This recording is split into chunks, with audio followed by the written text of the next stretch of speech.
আমি হতভাগা ফজলুর রহমান বলেছিলাম জামাত জোট যদি মেজরিটি পায় তাহলে আমি বিষ খাবো।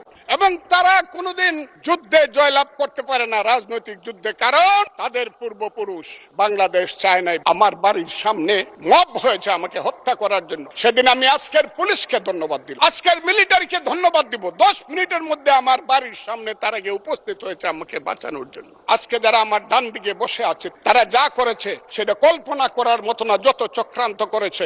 এই যুদ্ধের মধ্য দিয়েই আমরা সেদিন তাদের সঙ্গে যুদ্ধ করেছি।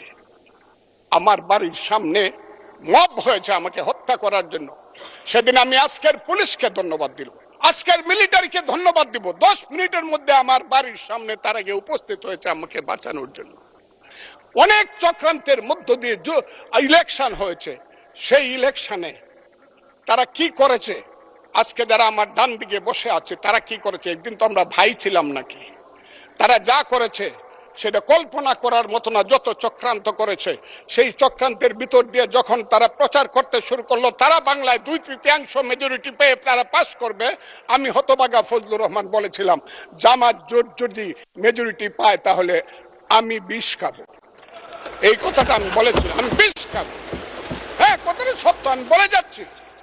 এবং তারা কোনোদিন যুদ্ধে জয়লাভ করতে পারে না, রাজনৈতিক যুদ্ধে, কারণ তাদের পূর্বপুরুষ বাংলাদেশ চায় নাই। বাংলাদেশ যদি থাকে, এই বাংলায় শুধু বেলিচা মিলিয়ার জুই ফুল ফুটে না, এদেশে রক্ত গোলাপ রক্ত জবাও ফুটে, এদেশের জঙ্গলে শুধু কোকিল ডাকে না, এদেশের জঙ্গলে রয়্যাল বেঙ্গল টাইগারও থাকে।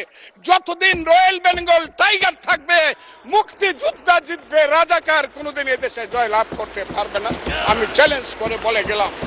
আমি আজকে আপনাদের সামনে আরো কিছু বলতাম, কিন্তু আমি টাইমটা দেখতে চাই, আরেকটা কথা বলতে চাই। আমি